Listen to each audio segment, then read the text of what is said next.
அச்சமில்லை அச்சமில்லை அச்சமென்பதில்லையே.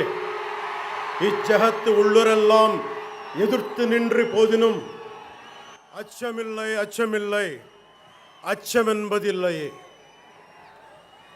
భయం లేదు భయం లేదు భయమన్నది లేనే లేదు. ఒక దుర్నీతి దుర్జన లోకమంతయు ఎదురొచ్చిన భయం లేదు భయం లేదు భయమన్నది లేనే లేదు. భయం లేదు కాబట్టే అసలే చీకటి గాఢాంధకారమైన వెళ్ళే దారంతా గోతులు గుంతలు లోయలు అగాధాలు ఉన్న ఇల్లేమో దూరమైన చేతిలో దీపం లేకపోయినా గుండె ధైర్యమే కవచంగా ధరించిన వాణ్ణి కనుకే అన్నీ ఒక్కడే అయి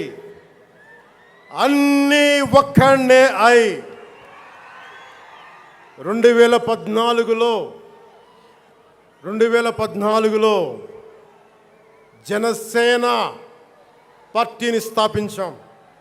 భావ తీవ్రత ఉంది గనుకే 2018లో పోరాట యాత్ర చేశాం. ఓటమి భయం లేదు కాబట్టే 2019లో పోటీ చేశాం. ఓడినా అడుగు ముందుకే వేశాం. మనం నిలబడ్డాం, పార్టీని నిలబెట్టాం. మనం నిలదొక్కుకున్నాం. మనం నిలదొక్కుకోవటమే కాకుండా 4 దశాబ్దాల టీడీపీ పార్టీని కూడా నిలబెట్టాం. మనం ఓడినప్పుడు 2019లో మీసాలు మెలేశారు, జబ్బలు చరిచారు, తొడలు కొట్టారు, మన ఆడపడుచుల్ని అవమానించారు, ప్రజల్ని నిరంతరం హింసించారు. ఇదే న్యాయం అని మన నాయకులు, మన జన సైనికులు, మన వీర మహిళలు అందరూ అడిగితే, గొంతెత్తితే వారిపైన కేసులు పెట్టారు, జైళ్ళల్లో పెట్టారు, నిర్బంధంలో తోశారు. 4 దశాబ్దాల సుదీర్ఘ రాజకీయ అనుభవం ఉన్న నాయకుడిని అక్రమ కేసుల్లో బంధించారు. వారి తెలుగుదేశం పార్టీ కార్యకర్తల్ని, సీనియర్ నాయకుల్ని రోడ్డు మీదకి రావాలంటే భయపడేలా చేశారు. ఇక నాలాంటి వాణ్ణి తిట్టని తిట్టు లేదు, పాల్ చేయని అవమానం లేదు, చేయని కుట్ర లేదు, వేయని కుతంత్రం లేదు. ఈ ఎన్నికల్లో అసెంబ్లీ గేటును కూడా తాకలేవు అని మనల్ని ఛాలెంజ్ చేసి సరిచిన ఆ తొడల్ని బద్దలు కొట్టాం. ఏం చేశాం? బద్దలు కొట్టి ఆంధ్రప్రదేశ్ అసెంబ్లీలో 21 మంది ఎమ్మెల్యేలతోటి, పార్లమెంటులో 2 ఎంపీలతోటి అడుగు పెట్టాం.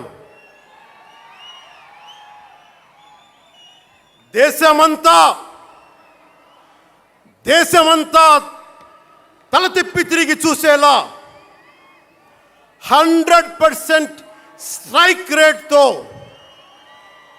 ఘన విజయం సాధించాం. ఎన్డీఏ కూటమి ప్రభుత్వాన్ని నిలబెట్టాం. ఈరోజు జయకేతనం ఎగరేస్తున్నాం. జై జనసేన, జై జనసేన, జై జనసేన, జై.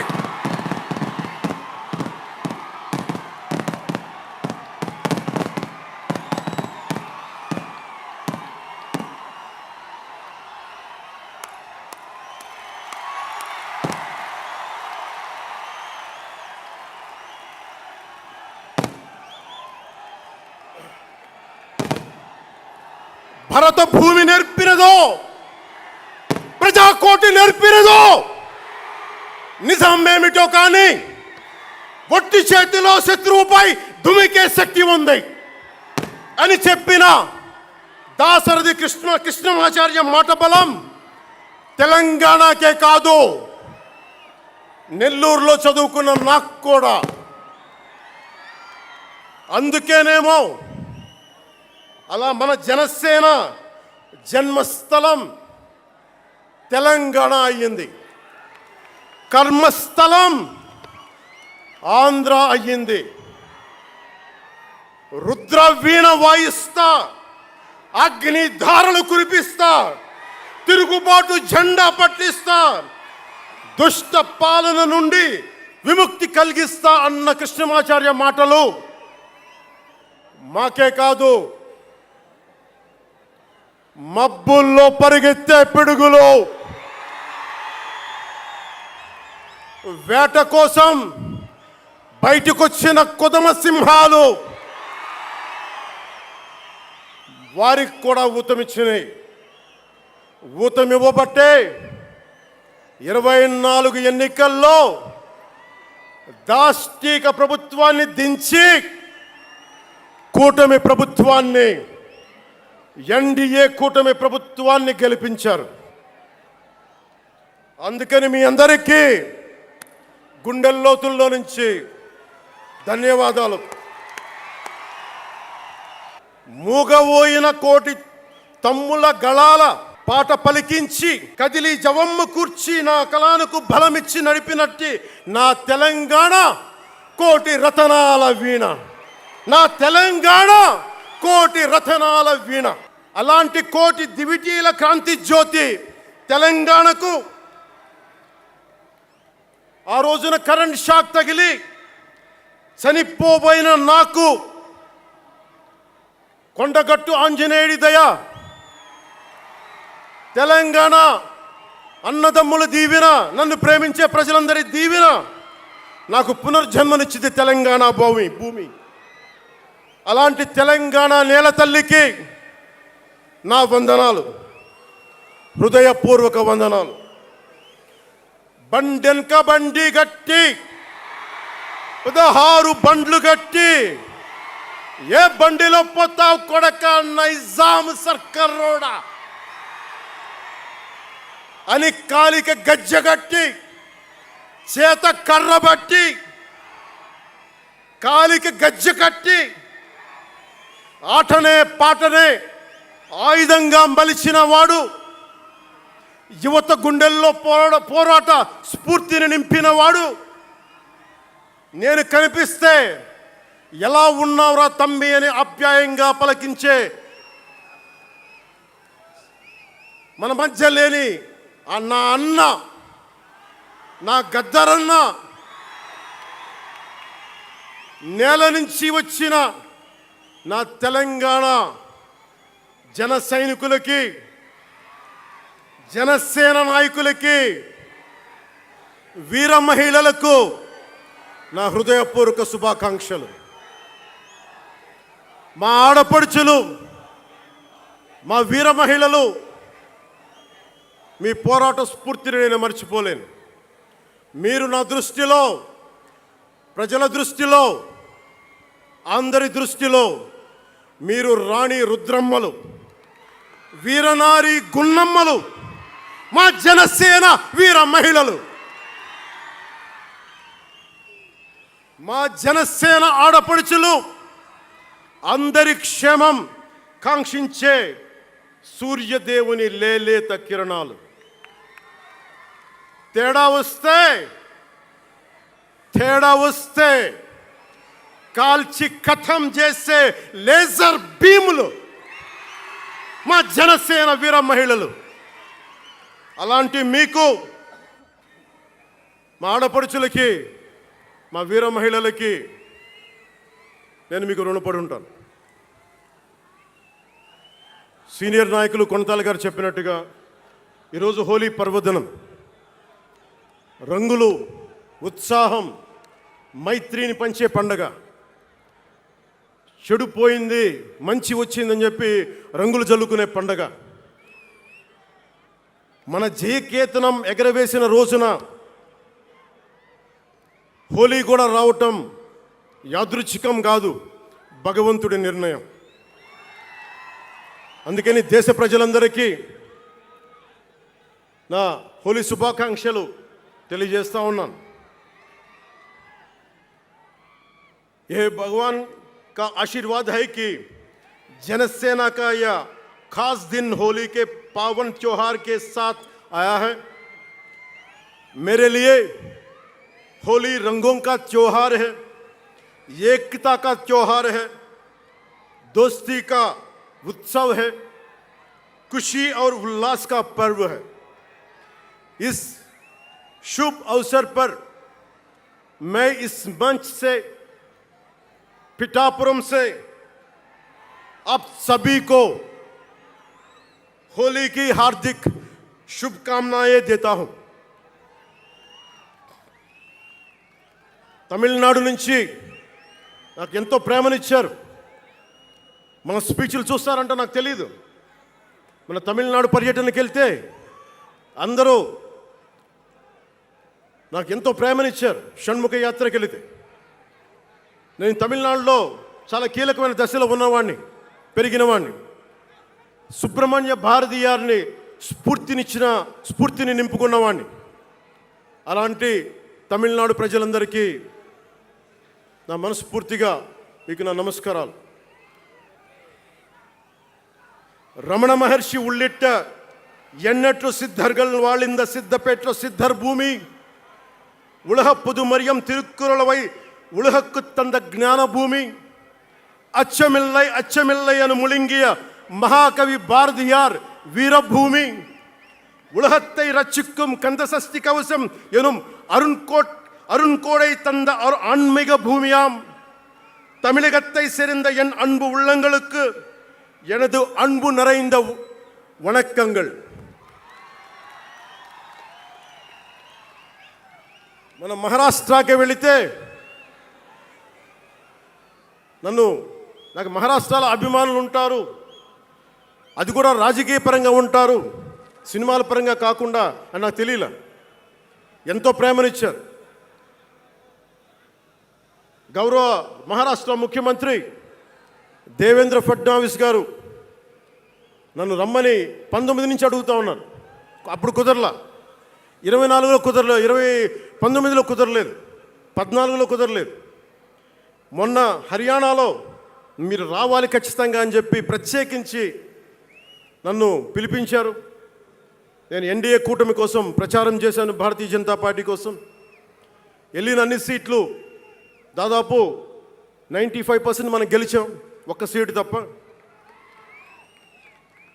మీకు తెలుసు, నాకు మరాఠీ నేల, మహారాష్ట్ర నేల, ఛత్రపతి శివాజీ మహారాజ్ నేల, ఛత్రపతి సంభాజీ మహారాజ్ నేల. అలాంటి నేలకి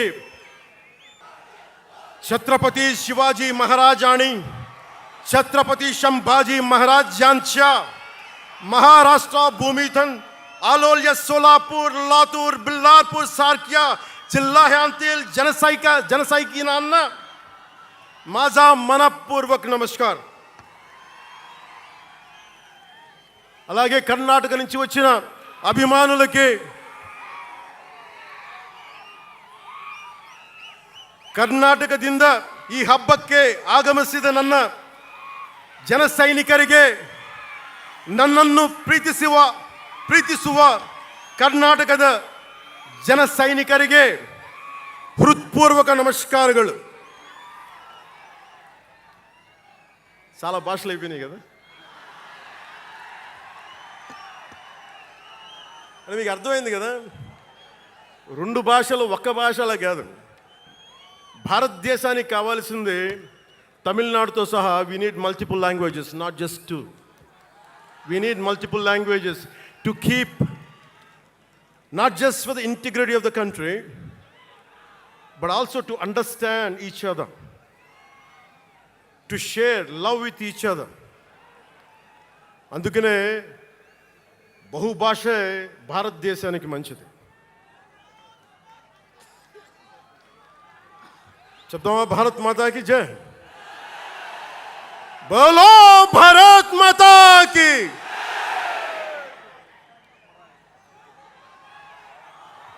అలాగే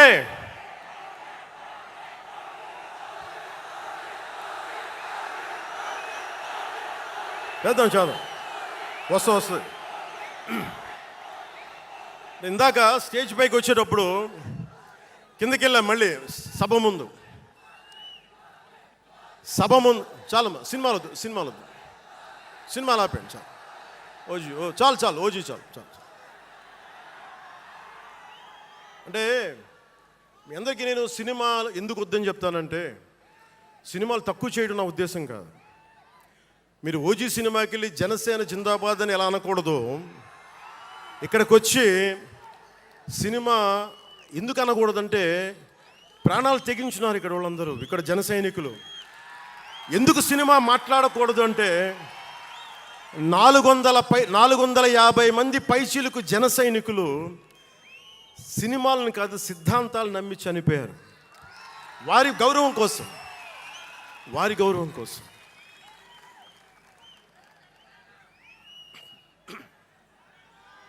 ఇందాక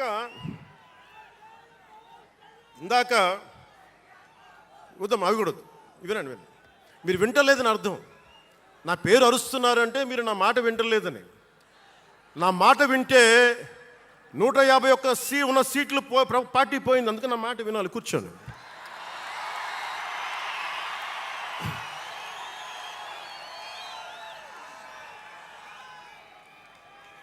ముందుగా నేను 11 సంవత్సరాల క్రితం పార్టీ పెట్టినప్పుడు, ఈరోజు మీకు డేటాలు చెప్పను, ఎన్డీఏ ప్రభుత్వం గురించి వీటిని చెప్పలేను. నేను మీతోటి 11 సంవత్సరాలు పార్టీని ఎలా నడిపాం, ఏ బేసిస్తో నడిపాం, నా కష్టాలేంటి, నేను పడ్డ ఇబ్బందులేంటి, కొన్ని పంచుకుంటాను. అన్నీ పంచుకుంటే సంవత్సరం కావాలి. నేను ఓటమిలు ఎలా ఉంటాను, గెలుపులు ఎలా ఉంటాను, మీరు నా గుండెల్లో పెట్టుకున్న వాళ్ళు, మీరందరూ నా గుండెల్లో పెట్టుకున్నాను. మీకు మించిన కుటుంబం నాకు లేదు. అలాంటి నేను 2014లో ఒక్కడనే కూర్చొని జ్వలిస్తూ మదించిపోతూ, మన ఆలోచనతో మధిస్తూ, ఎలా చెప్పాలి, పెద్ద రాజకీయాల మీద నా చాలామందితో కసరత్తులు చేసిన వాడిని కాదు. 2009లో అప్పుడు రాజకీయ ప్రస్థానం తప్ప. 2003లో నేను మా నాన్నకి చెప్పాను ఫస్ట్. ఈరోజు మా నాన్నగారు లేరు, స్వర్గస్థులయ్యారు. మా నాన్నకి మా అమ్మకి 2003లో చెప్పారు, అమ్మ నేను ఒకరోజు పాలిటిక్స్కి వెళ్తాను. మా మా నాన్నకి నచ్చల మాట. శుభ్రమైన కెరీర్ పెట్టుకొని పిచ్చేంట్రా నీకనే. కానీ నేను చెప్పలేకపోయినా ఆ రోజున.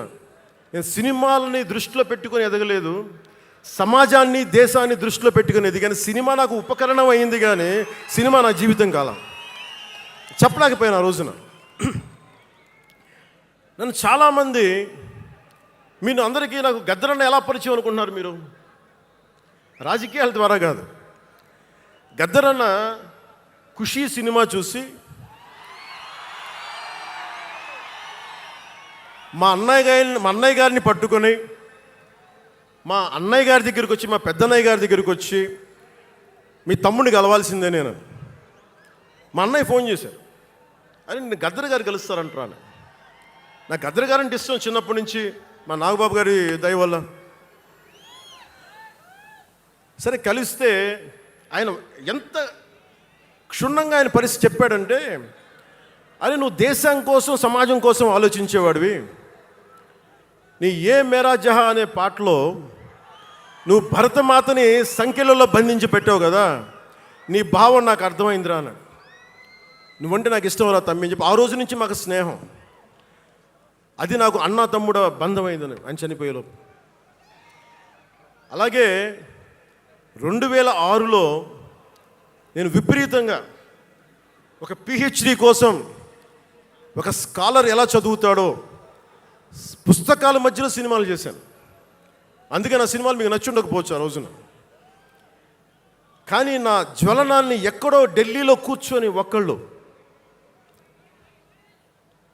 ఢిల్లీ యూనివర్సిటీలో పనిచేసే ఒక ప్రొఫెసర్, ప్రకాశం జిల్లాకు చెందిన వ్యక్తి, నాకు తెలియదు ఆయన ప్రకాశం జిల్లా వ్యక్తి. నా రోజున ఆయన వచ్చి మిమ్మల్ని కలవాలని చెప్పి ఒక నెల రోజులు నా వెంట పడితే ఆయన కలిశారు. ఆయన వచ్చి నన్ను ఒకే ఒక మాట అడిగారు 2006లో, మీరు రాజకీయాల్లోకి వస్తారా? బహుజన సిద్ధాంతం మేము ముందుకెళ్తాం, చాలామంది అడిగి నన్ను పంపించారు, మీరు సంసిద్ధం అంటే నేను మాట్లాడతాను, నేను కదుపుతానంటే ఆ రోజున నాకు ఇంకా మెచ్యూరిటీ లేదు. ఒక కుటుంబాన్ని నడపడానికే చాలా శ్రమ పడాలి, ఒక కుటుంబాన్ని ఏకతాటిపైన తీసుకురావాలంటే నేను కష్టపడాలి, ఒక సినిమా చేయాలంటే నేను ఇంత కష్టపడాలి, ఇన్ని కోట్ల మందికి సంబంధించిన జీవితాన్ని ఒక భావంతో కట్టిపడేయాలంటే నాకు ఇంకా అంత మెచ్యూరిటీ లేదు, మెచ్యూరిటీ వచ్చిన రోజున మీకు తెలియజేస్తానని చెప్పాను. ఆ వ్యక్తి అప్పటి నుంచి ఇప్పటి దాకా అరుదుగా అప్పుడప్పుడు కలుస్తూ ఉంటాను. ఈ రోజున హైదరాబాద్ సెంట్రల్ యూనివర్సిటీ ప్రొఫెసర్, మీలో కొంతమందికి తెలిసి ఉండొచ్చు, ప్రొఫెసర్ శ్రీపతి రాముడు గారికి మనస్ఫూర్తిగా నా ధన్యవాదాలు తెలియజేస్తున్నాను. వారిని వేదికపైకి రమ్మని మనస్ఫూర్తిగా కోరుకుంటా ఉన్నాను. ఎందుకంటే మీరు ఓజీ ఓజీ అని అరుస్తూ ఉంటే నన్ను సినిమాల కంటే కూడా సినిమాల్లో ప్రజలకి పనిచేసే మనిషిని చూశారు ఇలాంటి మేధావులందరూ, పోరాట యోధులందరూ. సో నాకు ఎప్పుడు కూడా ఆయన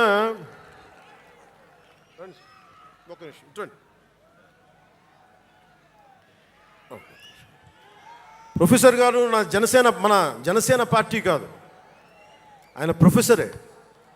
బహుజన సిద్ధాంతాల కోసం, అంబేద్కర్ ఆశయాల కోసం, అణగారిన వర్గాల కోసం నిలబడ్డ వ్యక్తి. ఆయన చాలామంది విద్యార్థుల్ని పిహెచ్డీలకి సిద్ధం చేసే వ్యక్తి. మన దగ్గర ఉన్న బేతపూడి విజయ్ కుమార్ గారు కూడా ఆయన శిష్యుడే. ఇలాంటి శిష్యులు ఎంతోమంది తయారు చేసి ఆయన జనసేన ఎప్పుడు నాకు అండగా ఉంటారు. ఓడిపోయినా నిలబడ్డా ఎప్పుడైనా సరే నమ్మకం ఏంటంటే మీరు ఉండాలి, మీరు రాణించాలని నిరంతరం తప్పించే శ్రీపతి రాముడు గారికి నేను ఇవ్వగలిగేది ఒకటే, నా గుండెల నుంచి ప్రేమ ఇవ్వగలను.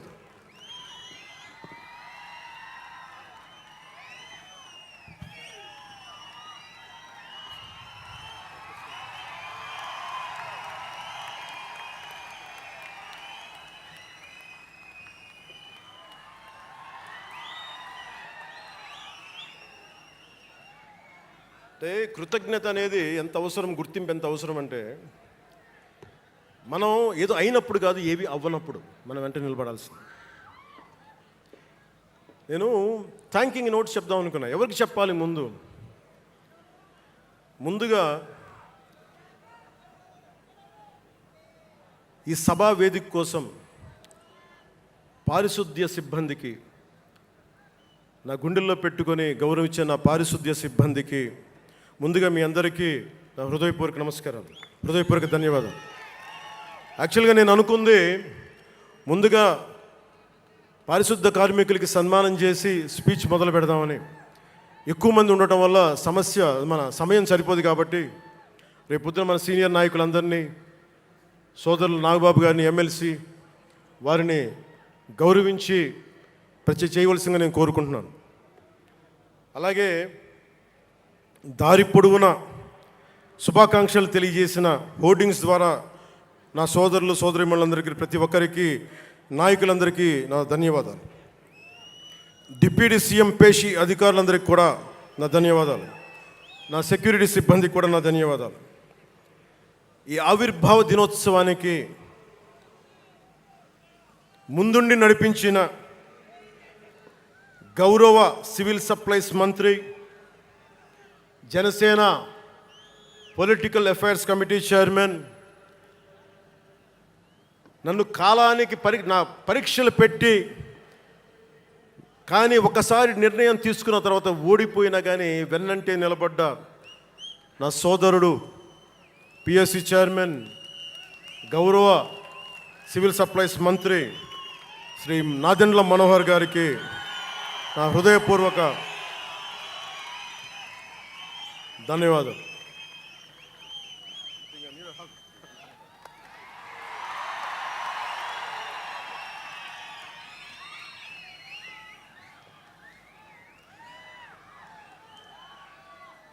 అలాగే 2009 నుండి 10 నుండి ఆయన పాలిటిక్స్లో లేకపోయినా నేనంటే ఇష్టం తోటి ఎప్పుడు నా వెన్నంటే ఉండే హరిప్రసాద్ గారికి ఏం ఆశించాలా, జీతాలు తీసుకోవాలా, జీతభత్యాలు లేవు, ఉన్నంతలోనే ఎవరు నన్ను అన్నిటికీ పాపాల భైరవుడు ఆయన.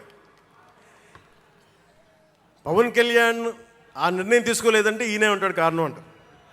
పవన్ కళ్యాణ్ తేలిక మాట నేస్తాడు అందరి మాట. పవన్ కళ్యాణ్ కొంచెం ఆలోచన ఉంటుంది కదా, ఎవరికి ఇవ్వాలి ఎందుకు ఇవ్వకూడదని. కానీ ప్రతిదానికి నేను తీసుకున్న నిర్ణయాలకి ఆయన భరించాడు. అలాంటి అన్నిటినీ భరించి నా వెన్నంటే ఉన్న హరిప్రసాద్ గారికి మనస్ఫూర్తిగా నా ధన్యవాదాలు.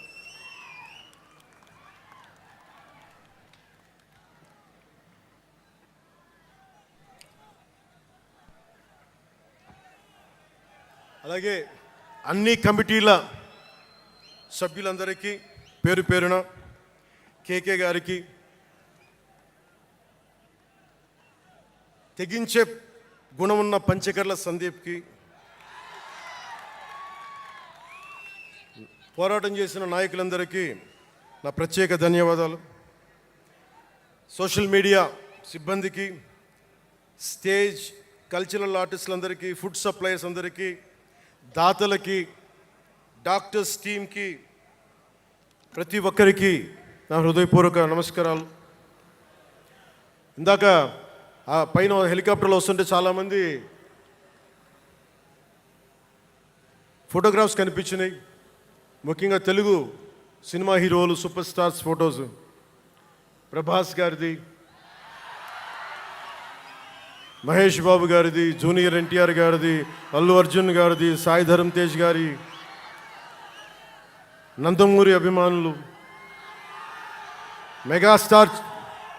మెగాస్టార్ చిరంజీవి గారి అభిమానులకి, మెగాస్టార్ తనయులు, గేమ్ చేంజర్ రామ్ చరణ్ గారి అభిమానులు, తెలుగు హీరోయిన్లు, ప్రతి నటుల అందరి హీరోల అభిమానులు, మీ అందరికీ కూడా నా ప్రత్యేక నమస్కారాలు, ధన్యవాదాలు. అలాగే పవన్ కళ్యాణ్ అభిమానులకు కూడా నా హృదయపూర్వక నమస్కారం.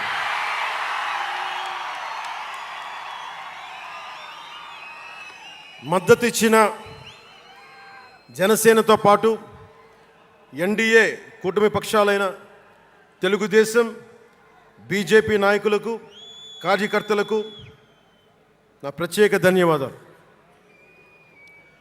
అసలు మనం ఇంత ఘన విజయం సాధించాం. మనం కలిసి పోరాటం చేశాం, కష్టాలు ఉన్నప్పుడు చెయ్యినందించాం. అది గుర్తుపెట్టుకొని ఈ రోజున డిప్యూటీ ముఖ్యమంత్రి, ఉప ముఖ్యమంత్రిగా కలిసి ఒక వ్యక్తితో బలంగా ప్రయాణం చేస్తూ ఉన్నాను. 4 దశాబ్దాల సుదీర్ఘ అనుభవం రాజకీయ నాయకులు, హైటెక్ సిటీని రూపకల్పన చేసిన దార్శనికుడు, క్లేమోర్ మైన్స్ తోటి పేల్చేస్తే కింద పడితే దులుపుకొని మళ్ళీ రాజకీయాల్లో తిరిగి నెక్స్ట్ డే డ్యూటీలోకి వచ్చిన బలమైన నాయకుడు, శ్రీ గౌరవ ముఖ్యమంత్రి శ్రీ నారా చంద్రబాబు నాయుడు గారికి, వారి తనయులు శ్రీ నారా లోకేష్ గారికి నా హృదయపూర్వక ధన్యవాదాలు, నమస్కారాలు.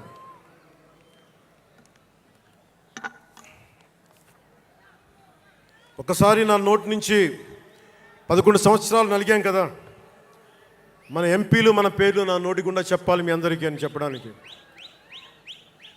నాదెండ్ల మనోహర్ గారికి, కందుల దుర్గేష్ గారికి, ఎంపీలు తంగెళ్ళ ఉదయ్ శ్రీనివాస్ గారికి, వల్లభనేని బాలశౌరి గారికి, కొణిదెల నాగబాబు గారికి, హరిప్రసాద్ గారికి, నిమ్మక జయకృష్ణ గారికి, లోకం నాగం మాధవ్ గారికి, కొనతాల రామకృష్ణ గారికి, పంచకల్ల రమేష్ బాబు గారికి, సుందరపు విజయ్ కుమార్ గారికి, చనిపోయిన వంశీకృష్ణ యాదవ్ గారికి, పంతం నానాజీ గారికి, బత్తుల బలరామకృష్ణ గారికి, శ్రీ దేవివర ప్రసాద్ గారికి, గిడ్డి సత్యనారాయణ గారికి, పులపర్తి ఆంజనేయులు గారికి, బొమ్మిడి నాయకర్ గారికి, బోలిశెట్టి శ్రీనివాస్ గారికి, పొత్సమాత ధర్మరాజు గారికి, చిర్రి బాలరాజు గారికి, మండలి బుద్ధప్రసాద్ గారికి, ఆర్ శ్రీధర్ గారికి, ఆరణి శ్రీనివాసులు గారికి, 2000 పవన్ కళ్యాణ్ మర్చిపోయా, నేను మర్చిపోయినా మీరు మర్చిపోయిన ఎవరు కదా.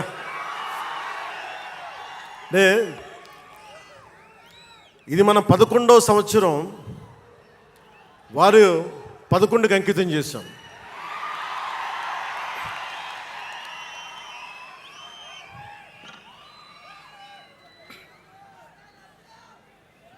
Love you two.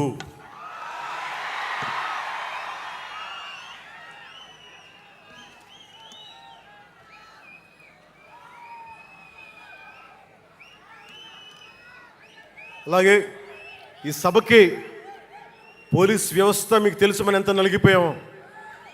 గత 5 ఏళ్లలో మనం ఎంత నలిగిపోయామో మీకు తెలుసు. ఎన్ని ఇబ్బందులు పాలు చేశారో తెలుసు. ఆ రోజు నుంచి కూడా ఈ రోజుకి వరకు నాకు పోలీస్ శాఖ అంటే చాలా గౌరవం. ఎందుకంటే పోలీస్ శాఖకి స్వయం నిర్ణయాలు చేసే హక్కు ఉండదు, డ్యూటీయే ఉంటుంది. బ్రిటిష్ వాళ్ళు పరిపాలించినప్పుడు పోలీస్ కూడా బ్రిటిష్ అధీనంలో పనిచేశారు తప్ప వాళ్ళకి ఇవ్వబడ్డ డ్యూటీ చేశారు. భగత్ సింగ్ని కొట్టమంటే కొట్టారు, జైల్లో పెట్టమంటే పెట్టారు, గాంధీ గారిని లాక్కెళ్ళిపోమంటే లాక్కెళ్ళిపోయారు. వాళ్ళు చేయకపోతే అది డ్యూటీకి విరుద్ధం అవుతుంది, చేయక తప్పదు. మరి అదే పోలీస్ ఆ రోజున వచ్చారు. స్వాతంత్రం వచ్చిన తర్వాత మిలిటరీ కూడా అంతే. అందుకనే నాకు పోలీస్ శాఖ మీద ఎప్పుడు వ్యక్తిగతంగా కోపం ఉండదు, ఏదో కొద్దిమంది వ్యక్తులు ఎక్కువ చేస్తే తప్ప. అలాగా ఈ రోజున చాలా గొప్పగా నిలబడ్డ, సహకరించిన పోలీస్ అధిపతి డీజీపీ గారికి, కాకినాడ జిల్లా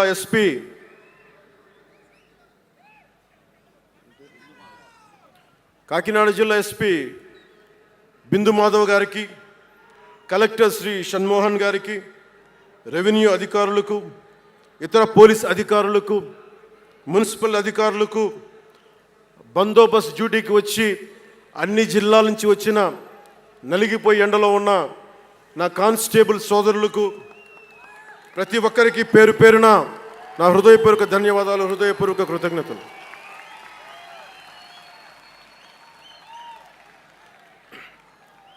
నా ఇష్టం, నా కోరిక ఎప్పుడూ సగటు మనిషిగా ఉండటమే. తన పని తను చేసుకుంటూ ఉండటం, ఎవరి జోలికి వెళ్లకుండా ఉండటం, బతికేయడం, తన కుటుంబం వరకు జీవితాన్ని కుదించడం, సగటు మధ్యతరగతి మనిషిగా బతకాలనేది నా కోరిక చిన్నప్పటి నుంచి. మా నాన్న కోరిక ఏంటంటే, నేను ఇంటర్ చదువుతున్నప్పుడు, అరే నేను డిగ్రీ చదవలేకపోయి, నువ్వు డిగ్రీ చదివి కనీసం నువ్వు ఎస్ఐగా సెలెక్ట్ అయితే నువ్వు కనీసం డిఎస్పీ కంటే కొంచెం పై ర్యాంక్లో నువ్వు రిటైర్ అవుతారు అని చెప్పాడు మా నాన్న. దురదృష్టవశాత్తు నేను డిగ్రీ చేయలేకపోయా. కానీ నేను అంటే నాకు అంతకుమించి కోరికలు లేవు, అది చెప్పడానికి నా ఉద్దేశం. చాలా చిన్న జీవితాలు మాయి. మా అన్నయ్య గారు ఏదో పొరపాటు యాక్టర్ అయిపోయారు తప్ప నాకు రావాలి నేను ఎప్పుడు అనుకోలే. అదే నెల్లూరులో, అదే ఫతేఖాన్పేటలో చిన్న ఇంట్లో ఇంకొక మామిడి మొక్క ఉంటే బాగుంటుంది అనుకున్న కోరిక తప్ప కోట్లు సంపాదించాలి, పేరు రావాలని ఎప్పుడు ఆశించాల. సో నన్ను ఎలా పెంచారు మా ఇంట్లో అంటే మీరు ఆశ్చర్యపోతారు. మొన్న నా friend Anand Sai TTD board సభ్యుడిగా నియమితులయ్యారు. అతను చెప్తా ఉన్నాను నాకు ఈ మధ్యన, నన్ను ఎలా పెంచారంటే మా ఇంట్లో అతని ఆనంద్ సాయి మాటల్లో, చిన్న తంబి అని తమిళ సినిమా ఉంటుంది, మన తెలుగులో చంటి అని సినిమా తీశారు. చిన్న తంబి కదా ఆనంద్, అవునా? అందులో హీరోయిన్ని ఎలా పెంచుతారు ఇంట్లో నుంచి బయటికి వెళ్లకుండా? చంటీలో హీరోయిన్ మీనాని ఎలా పెంచారు ఇంట్లో నుంచి బయటికి వెళ్లకుండా? మా ఇంట్లో నన్ను అలా పెంచారు. వీడి బయటికి వెళ్తే ఏమైపోతాడో, సున్నితమైన వ్యక్తి, వీడికి ఆస్తమా ఉంది, వీడికి ఇలాంటి పరిస్థితుల్లో నన్ను ఇంట్లో నుంచి కదలనివ్వకుండా, ఎక్కడికి వెళ్ళనివ్వకుండా, ఎక్కడికైనా బయటికి వెళ్తే పంపించారు. ఒకరోజు చెన్నైలో నేను అన్నానగర్లో కంప్యూటర్ ప్రోగ్రామింగ్ కోర్స్ చేసేవాడిని ఒక సంవత్సరం పాటు. ఆ ప్రోగ్రామ్ ఫైనల్ చేసే పరిస్థితుల్లో టైం 10:30 అయింది, 10:30 రాత్రి. ఇంటికి వెళ్ళడం గంట లేట్ అయింది. అంటే మనం సాయంత్రం 6 గంటలకల్లా వెళ్ళిపోవాలి. ఆ రోజు 10:30కి వెళ్తే చెప్పా పెట్టకుండా, అంటే మన కొంచెం లేట్ అయింది ఎగ్జామ్స్ వల్ల. ఇంటికి వెళ్ళేటప్పటికి ఎలా ఉంది అంటే, ఇంట్లో ఆడపిల్ల వెళ్ళిపోతే ఇల్లు ఎలా ఉంటుందో, 10:30కి నేను ఇంటికి వెళ్తే మా అన్నయ్య షూటింగ్ నుంచి క్యాన్సిల్ చేసుకొని వచ్చేస్తా ఉన్నారు. మా వదిన ఇంట్లో హాల్లో ఉంది, మా నాగబాబు వీధి బయట తిరుగుతూ ఉన్నాడు. మొత్తం అందరూ ఏమైపోయాడు, ఎక్కడికి ఏమైపోయాడని. నేను ఎగ్జామ్ రాసి వస్తున్నాను, బస్సులు దొరకలేదు నాకు, 2 బస్సులు మారి రావాలని చెప్పాను. నాకు కార్లు లేవు ఆ టైంలో. అంటే అలాంటి నన్ను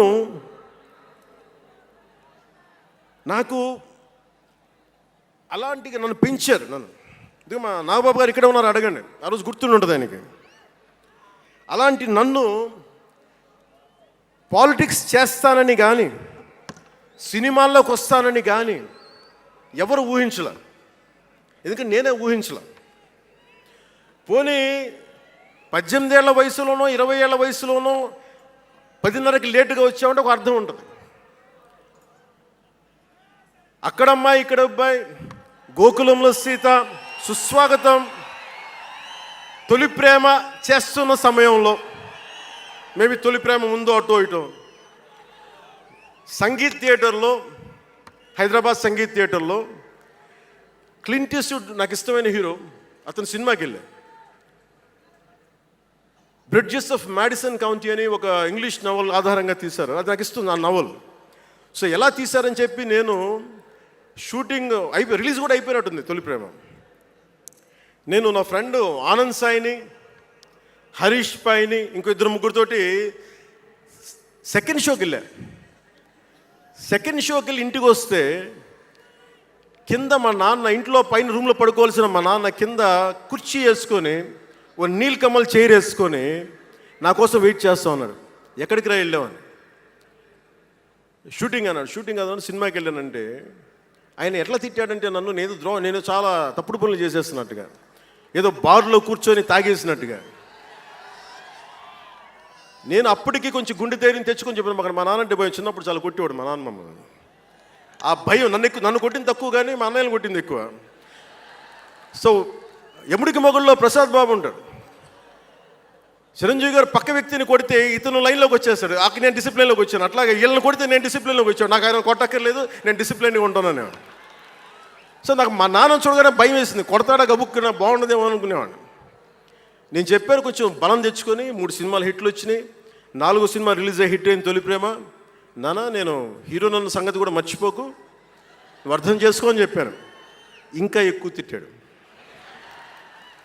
అంటే మా నాన్న తిట్లు ఎలా ఉన్నాయంటే చెప్పలేను. కానీ ఈ అర్ధరాత్రి అపరాత్రి తిరుగుళ్ళు ఏంట్రా, ఈ సెకండ్ షోలకి వెళ్ళడం ఏంటి, ఏదో హీరో అయ్యావు అయితే అన్నీ హెల్ప్ చేసేస్తావా అని తల ఉంచుకొని పైకి వెళ్ళిపోయాడు. అంటే అలాంటి నేను ఇన్ని కోట్ల మందికి సంబంధించిన పాలిటిక్స్ చేయాలంటే భగవంతుడు రాసిన రాత కాకపోతే నేను కోరుకున్నదా కాదు అది. అలాంటి వాతావరణంలో పెరిగిన నేను ఈ సినిమాలు ఏంటో, ఈ పాలిటిక్స్ ఏంటో, పార్టీ పెట్టడం ఏంటో అని అనుకుంటే అంటే ఇందాక ఎందుకు బయటికి వెళ్ళానంటే ఇవన్నీ ఆలోచిస్తున్నా. ఇదంతా భగవంతుడు మాయ తప్ప నాది కాదు నాకు తెలుసు. అలాంటి జీవితానికి దారి ఏర్పరిచింది, ప్రజా సమస్యలపై నిలబడేలా చేసింది, పార్టీ పెట్టనిచ్చింది నాలోని భావ తీవ్రత. పార్టీ పెట్టనిచ్చింది భావ తీవ్రత, పుస్తక పఠనం, డబ్బులు సంపాదించాక ఖర్చు పెట్టనంటే ఎలా కుదరదో, వద్దనుకున్న ఏదోలా ఖర్చు అయిపోతాయి. అలాగా కొంత జ్ఞానం వచ్చాక, కొంత చదివాక, కొంత చెయ్యగలిగే సత్తా ఉన్నాక నేను ఊరికనే కూర్చుంటాను, నేను ఏమి చెయ్యనంటే జీవితం అలా ఉండనివ్వదు. అలాంటి నన్ను ఏదో సాటర్డే సండే షూటింగ్ ప్రాక్టీస్కి వెళ్ళి మెడ్రాస్ రైఫిల్ క్లబ్లో, మార్నింగ్ లయలో కాలేజీలో జాగింగ్ చేసుకొని, ఇంటికి వచ్చి పుస్తకాలు చదువుకొని, మా వదినకి ఏదైనా అవసరమైతే పనులు చేసి పెట్టి, ఇలాంటి నేను సగటు మనిషి, మధ్యతరగతి మనిషి, అంతకుమించి వేరే పట్ల. పనగల్ పార్క్ వెళ్ళి కూరగాయలు తీసుకురావడం, వంకాయ ఎంత, తక్కాలి ఎంత, అంటే మన ఉల్లిపాయలు వంకాయలు ఎంత అని ఇట్లాంటివి తీసుకొచ్చేవాడిని.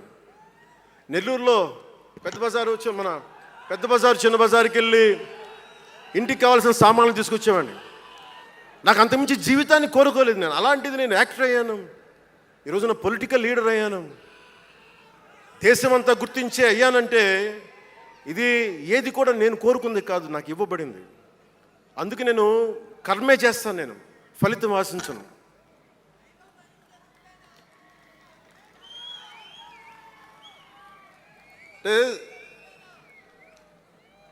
అంటే ఎలా ఉంటుందంటే, అది ఇవన్నీ ఎందుకు చెప్తున్నానంటే, సగటు మనిషి చాలా భయాల మధ్య, చాలా బాధ్యతల మధ్య జీవితాన్ని కొనసాగించాలి. ఒక మాట అంటే ఎక్కువ, ఒక మాట అంటే తక్కువ, చాలా సన్నని గీతల మధ్య బతకాలి. ఒకలాగా చెప్పాలంటే అరిటాకు లాంటి జీవితం. అరిటాకు ఉంది కదా అని జీవితం వడ్డించిన విస్తరు అవ్వదు, చిన్నపాటి ముళ్ళు తగిలినా మొత్తానికి చిరుగుపోతుంది.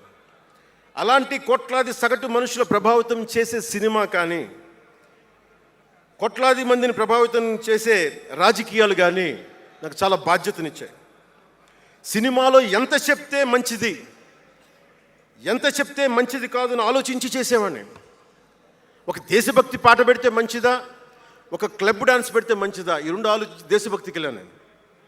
అందుకే ఏం మెరా జేహాన పెట్టాను తప్ప ఓ మై డార్లింగ్ అని పెట్టలా. అంటే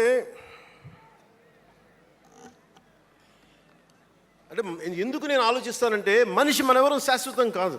మాట అది మంచి అయినా చెడైనా, అందుకే ఆలోచించే మాట్లాడతాను ఎప్పుడు.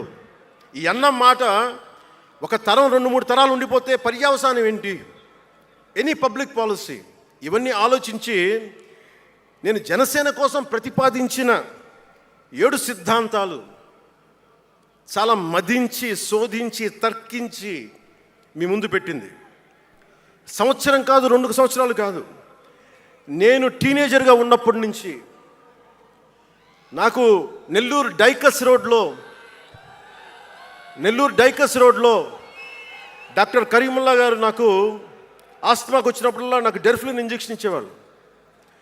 ఆయన కోసం వెయిట్ చేస్తూ ఉంటే ఒక బోర్డు నన్ను ఆకర్షించేది, prevention is better than cure అని.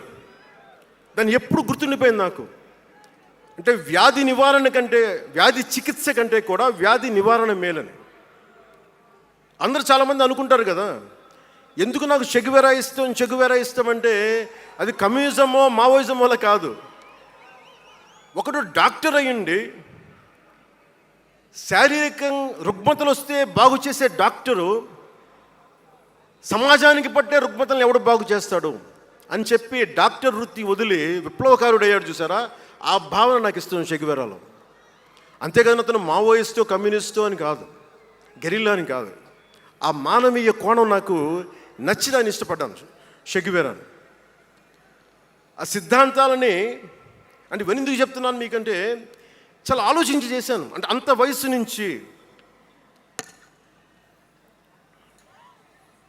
ఆ సిద్ధాంతాలని చాలా బలంగా విశ్వసించేవాడిని, ఆచరించేవాడిని కనుక, వాటి కోసం నిలబడేవాడిని కనుక, నిలబడినందుకు ఆ సిద్ధాంతాలు నన్ను దశాబ్దం రాజకీయ పోరాటం చేయగలిగే సత్తానిచ్చినాయి. ఈ రోజున 100% స్ట్రైకింగ్ రేట్తో జైకేతనాన్ని ఎగరేస్తున్నాం ఈ రోజునంటే జనసేన 7 మూల సిద్ధాంతాలే కారణం.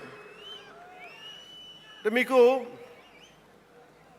మొన్న మన జనసేన ఆవిర్భావ దినోత్సవం అని అనగానే పవన్ కళ్యాణ్, నేను ఎంత పేరుందో నాకే తెలీదు,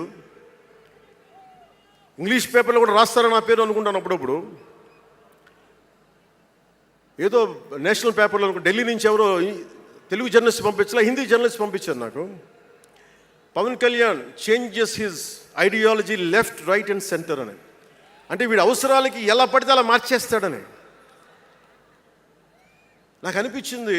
అలా ఎలా పడితే అలా మార్చేసేవాడు 11 సంవత్సరాలు పార్టీని నడపగలడా? 7 సినిమాలతోటి సూపర్ స్టార్డమ్ రాగలదా? నేను వద్దనుకున్నా ఓజీ అని అంటూ ఉంటారు, అవన్నీ వస్తాయా? 2007లో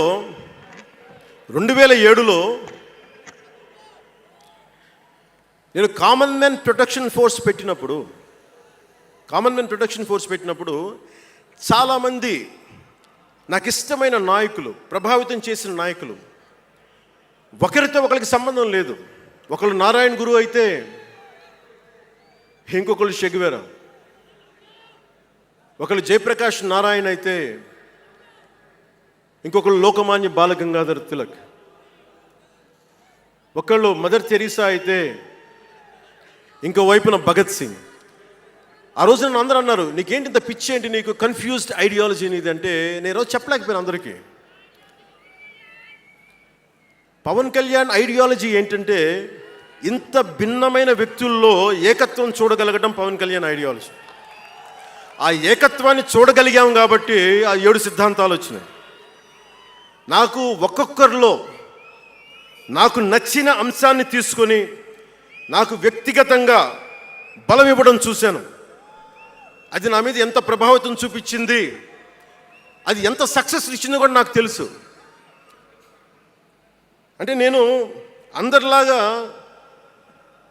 నేను కాలేజీలకి యూనివర్సిటీలకి వెళ్ళాను, డాక్టరేట్ లేకుండా పోవచ్చు, యూనివర్సిటీస్కి వెళ్ళి ఉండకపోవచ్చు, కానీ జ్ఞానాన్ని సముపార్జించటం నా చిన్నప్పటి నుంచి ఈ క్షణం దాకా నేను ఎప్పుడూ ఆపలా, ఎప్పుడు నేర్చుకుంటానే ఉన్నాను. అంటే చిన్నప్పుడు ఇలస్ట్రేటెడ్ వీక్లీలు, ఫ్రంట్ లైన్ మ్యాగజైన్లు, న్యూస్ పేపర్లు, సోవియట్ భూమి పత్రికలు, చరిత్ర, సంస్కృతి పుస్తకాలు, సాహిత్యం, ఫిలాసఫీ, ఫారిన్ అఫైర్స్ ఇవేమి చదవడం ఆపలా ఇప్పటిదాకా. అవన్నీ సామాజిక, చారిత్రక, రాజకీయ అంశాల మీద అవగాహన లేకుండా ఎందుకు పార్టీ పెడతాం? దేశ విభజన, కలోనియల్ చరిత్ర, తిరుగుబాట్లు, చిట్టాగాంగ్, విప్లవ వీరులు, తాకట్టులో భారతదేశం, యాడమ్ స్మిత్లు, మాల్థూసియన్ థీరీలు చదవకుండా, అర్థం చేసుకోకుండా పార్టీ పెట్టేస్తామా? అంటే ఇవన్నీ ఇంత అవగాహన, ఇంత సామాజిక పరిజ్ఞానం సినిమాలు చేసుకునే వాడికి ఎలా ఉంటుంది అవగాహన అని? అదే కదా. అంటే దానికోసం ఎలా పుట్టాలండి? ప్రత్యేకంగా తెల్లగడ్డ వేసుకొని పుట్టాలా అండి? ఆకాశంలోకి చూస్తా తెల్లగడ్డ వేసుకొని సామాన్యుడికి అర్థం కాని లిటరీ టర్మ్స్ తోటి మాటల్ని మాట్లాడాలా? పోనీ పార్టీ పెట్టాలి అంటే నాన్న ముఖ్యమంత్రి అయి ఉండాలా? మావయ్య కేంద్ర మంత్రి అయి ఉండాలా? బాబాయిని చంపించుండాలా అని ఎక్కడ రాసిలేదు కదా. అంటే దశాబ్దం పాటు ఒంటరిగా పార్టీని మొయ్యాలి అంటే ఎన్ని తిట్లు, ఎన్ని అవమానాలు భరించాలి, ఎంత నలిగుండాలి, ఎంత జ్వలించుకుపోవాలి, ఎన్ని పోగొట్టుకోవాలి. వ్యక్తిగత జీవితం నుంచి నా ఆరోగ్యం దాకా అన్నీ పోగొట్టుకుంటానే వచ్చాను. దానికి ఈ జయకేతనం నాకు ఆనందాన్ని ఇచ్చింది. ఎందుకు చెప్తున్నానంటే ఆరోగ్యం గురించి. నేను మార్షల్ ఆర్ట్స్ చేసేటప్పుడు 3 గ్రనైట్ రాళ్ళు గుండెల మీద పెట్టుకొని పగలగొట్టించుకునేవాడిని. 9 ఏళ్ల పిల్లలు, 8 ఏళ్ల పిల్లలు ముగ్గురిని ఒకళ్ళని ఇలా పట్టుకొని ఇంకొకటి భుజాల మీద ఎక్కించుకొని గుడుంబ శంకర్లో మోసుకొచ్చినంత బలం ఉంది. చూడటానికి బక్కగానే ఉంటా, కానీ బలం అపారంగా ఉండేది. అలాంటి నేను ఈ రోజున నాకు రెండో కొడుకు నేను ఎత్తుకోలేను. పెద్ద కొడుకుని ఎలాగ ఎత్తుకోలేను అనుకోండి, అది వేరే విషయం. నా రెండో కొడుకుని చిన్నవాడు 6-7 సంవత్సరాలు, వాడిని ఎత్తుకోలేను నేను, అంత బలహీన పడిపోయాను. కానీ బలం తెచ్చుకుంటాం. మీ అందరి ఆశీస్సులతోటి బద్దలు కొడతాం మళ్ళీ. అంటే రాజకీయాల్లో ఉండాలంటే రెండు, పిచ్చి పవర్ హంగ్రీ ఉండాలి, లేదా బలమైన సైద్ధాంతిక బలమన్నా ఉండాలి. వ్యక్తిగా ఎదగాలి, పదవే ముఖ్యం, అధికారమే ముఖ్యం, దానికోసం గుండాల్ని వాడుకుంటాం, మర్డర్లు చేయిస్తాం, వేల కోట్లు దోచేస్తాం, కులాలని కెలికేస్తాం, రకరకాల విద్వేషాలు రెచ్చగొడతాం, తద్వారా లాభపడతాం అన్నది ఇంకో పద్ధతి. నేను అది కోడికత్తిని వాడుకుంటాం, నేను అలాంటివి ఎంచుకోలే. సైద్ధాంతిక రాజకీయాన్ని ఎంచుకున్నాను. నాకు ఊహ తెలిసినప్పటి నుంచి అలాగే బతికాను. అందుకే నేను సమాజం, సమతుల్యత, భావితరాల భవిష్యత్తు, దేశం అంతరంగిక భద్రత, దేశ భద్రత, శత్రు దేశాల దాడులు ఆలోచించి దశాబ్దన్నర నలిగి గుండె రగిలి అందరిలోనూ చైతన్యం రగిలించి ఈ రోజున జనసేన జయకేతనం ఎగరవేస్తున్నాం. ఇది జనసేన పద్ధతి. Registered party to recognised party. It took us a decade time, decade plus.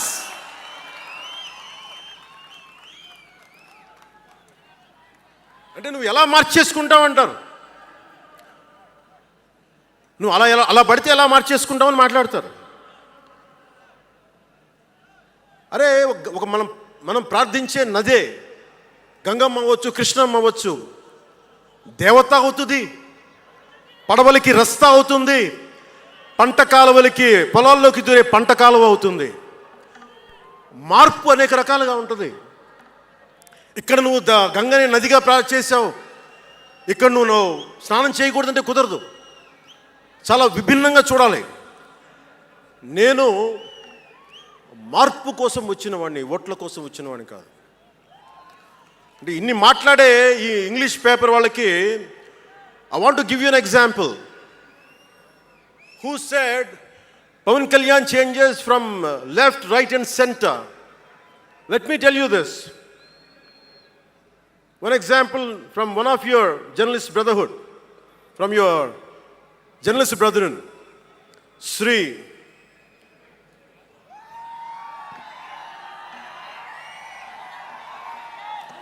M.J. Akbar. He wrote a book called Riot After Riot. ఆ పుస్తకంలో ఎంటైరిటీ అంతా how BJP is wrong, how BJP is communal అని all the stories he picked up is all about anti-BJP. But in 2014, same Mr. M.J. Akbar has become MP for BJP. బీజేపీని తిట్టిన వ్యక్తే కాంగ్రెస్లో ఉండి బీజేపీకి వెళ్ళి మారగలిగినప్పుడు తప్పులేదు, కానీ నేను ఇన్ని రకాలుగా మాట్లాడి తప్పు అయిపోయింది అది. అంటే ఇది, let me tell you, I blended the best of everybody. I have tested it on myself personally and applied to the party. That's why we got 100% striking rate.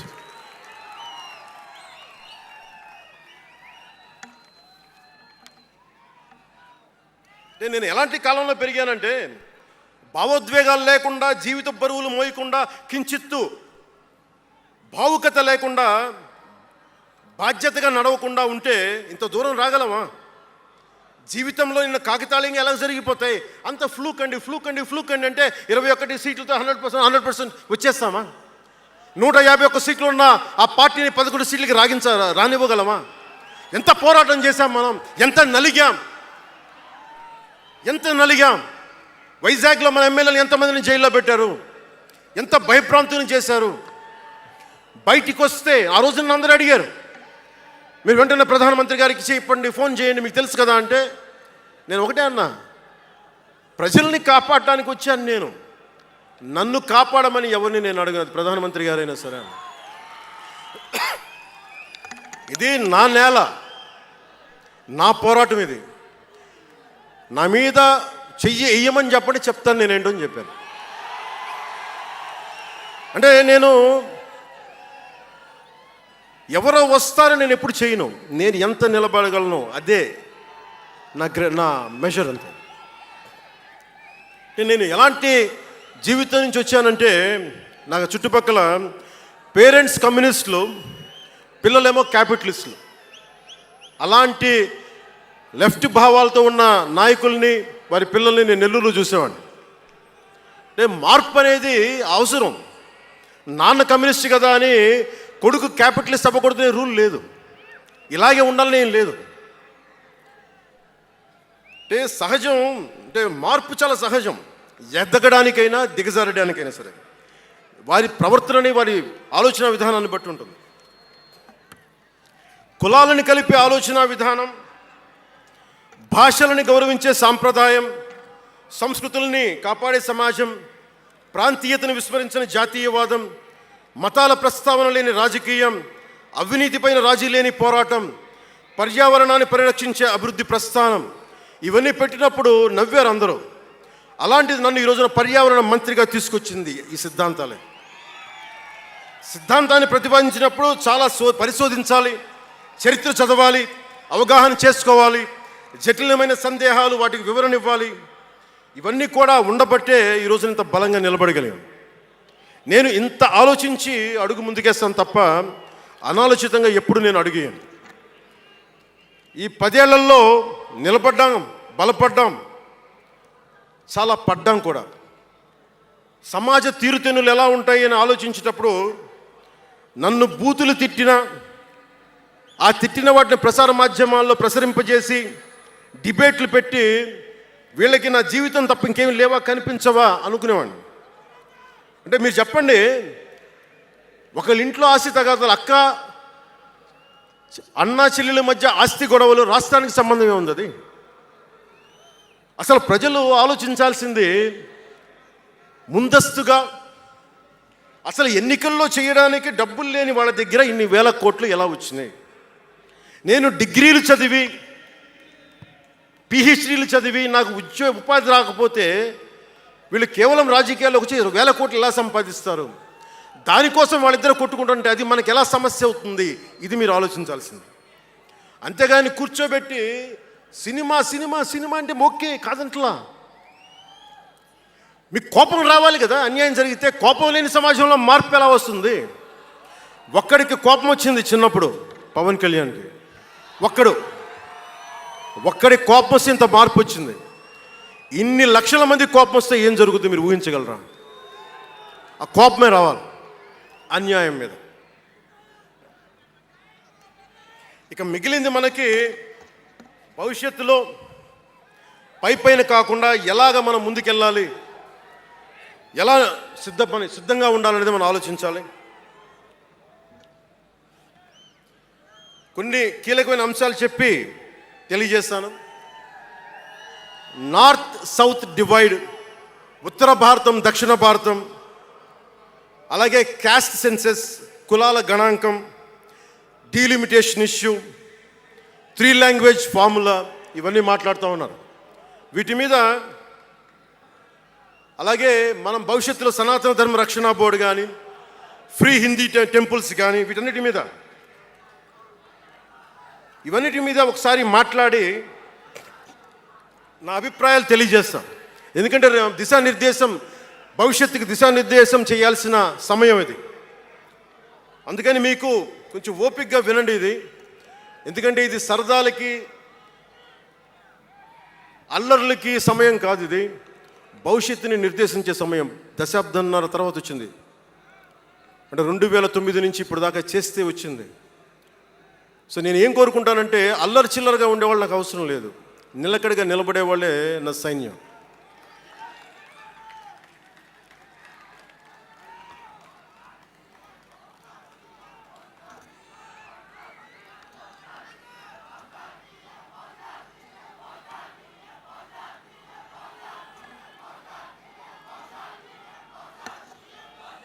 నేను డిప్యూటీ ముఖ్యమంత్రిని అయ్యాక అంతకుముందు ఎప్పుడు ఆలోచించామని, పుస్తకాల బరువుతోటి వీపు వంగిపోతున్న పిల్లవాడిని ఆడిపడాల్సిన వయసులో ఇంత పుస్తకాలు బ్యాగ్ వేసుకొని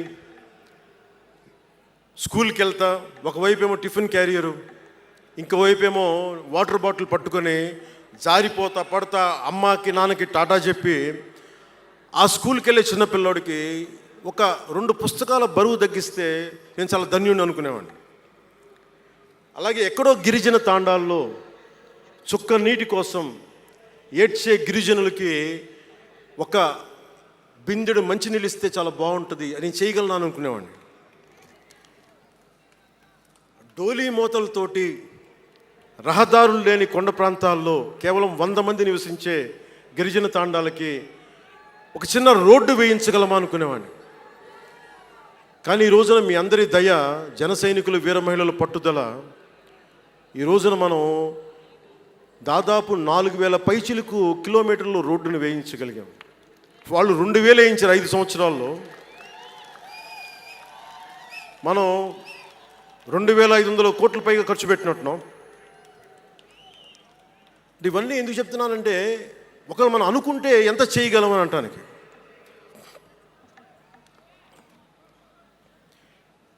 సమస్యలు ఏమున్నాయి మన దేశంలో ఇప్పుడు అంటే,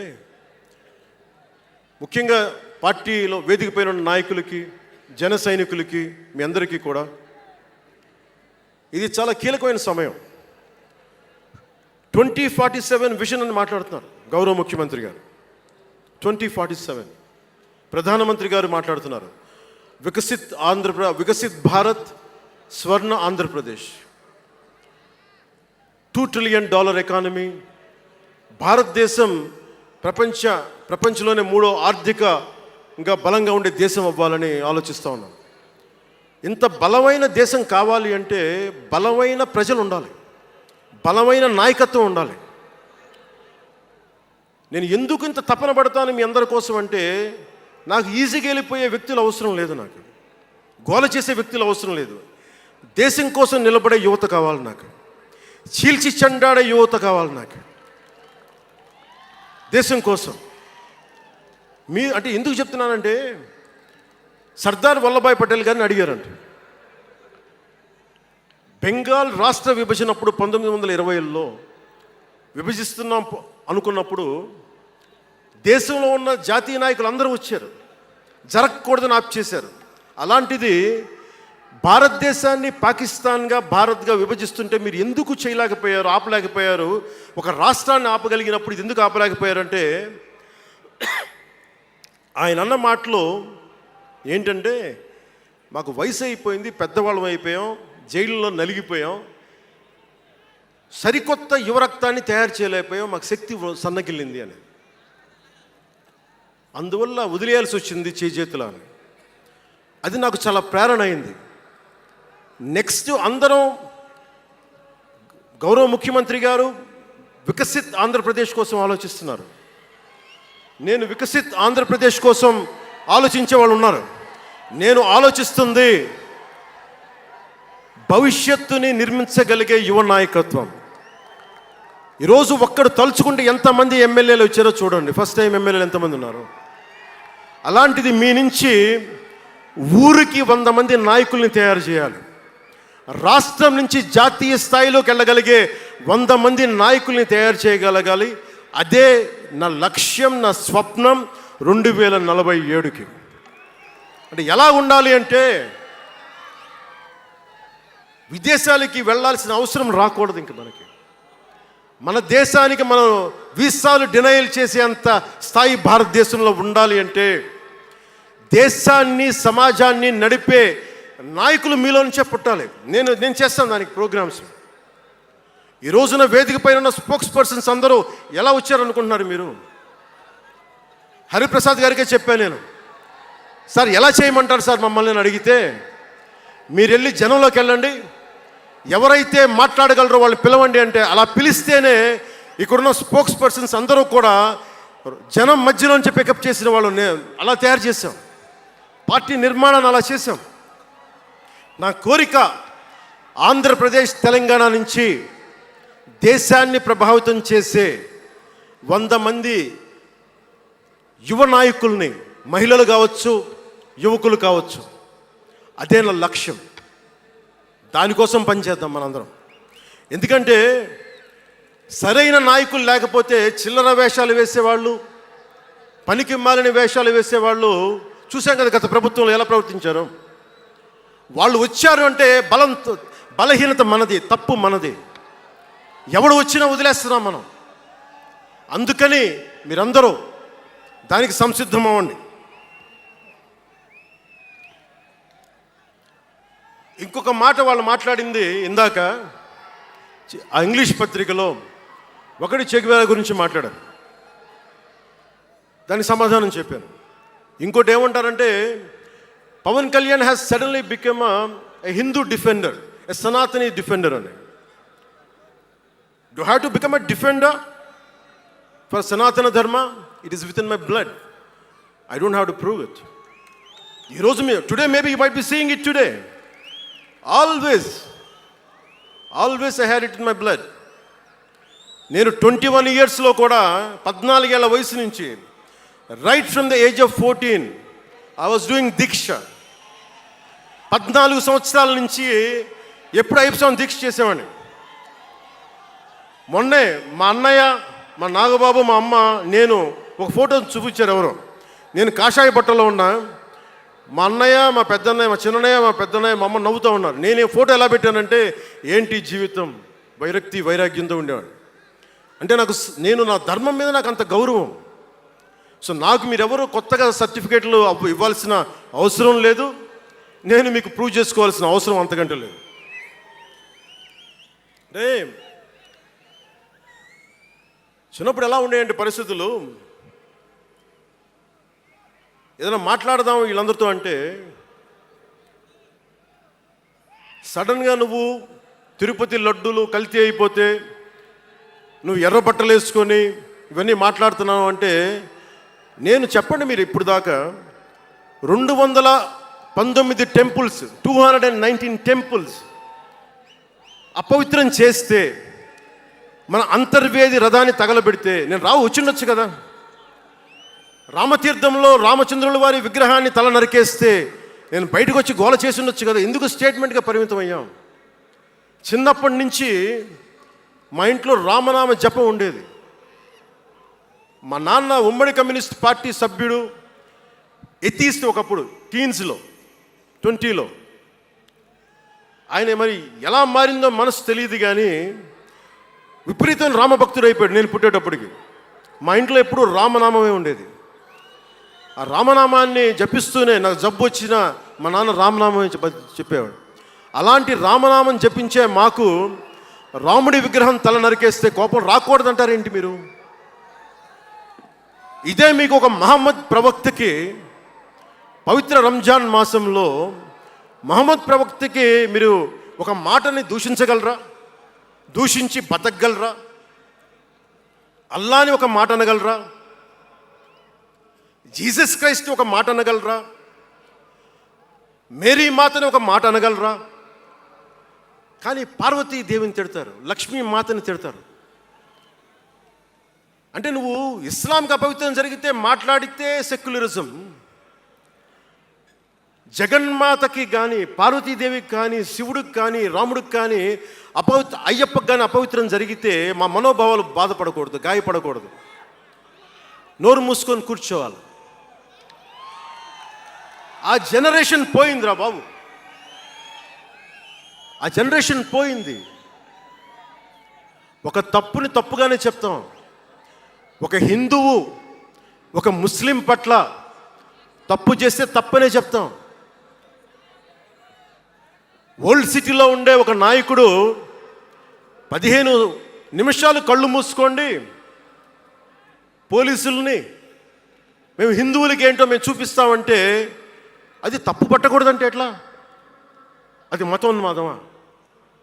ఏం మాట్లాడుతున్నారు మీరు? బతుకమ్మ బతుకమ్మ బతుకమ్మ అని చెప్పి బతుకమ్మ పాటని మీరు వెటకారం చేసి ఓల్డ్ సిటీ నాయకుడు మాట్లాడితే దాన్ని డిఫెండ్ చేసుకోవటం హిందూ అహంకారం అంటే నేను ఏం చెప్పండి? నేను అంటే అల్లాహకు ఒక న్యాయం, మహమ్మద్కి ఒక న్యాయం, అమ్మవారికి ఇంకో న్యాయమా? అలా కుదరదు బాబు. ఈ ధర్మం అందరికీ సమాన అవకాశం ఇచ్చింది. సనాతన ధర్మం ఉండబట్టే సనాతన ధర్మం ఉండబట్టే విజయనగర రాజులు మస్జిద్ కట్టించారు.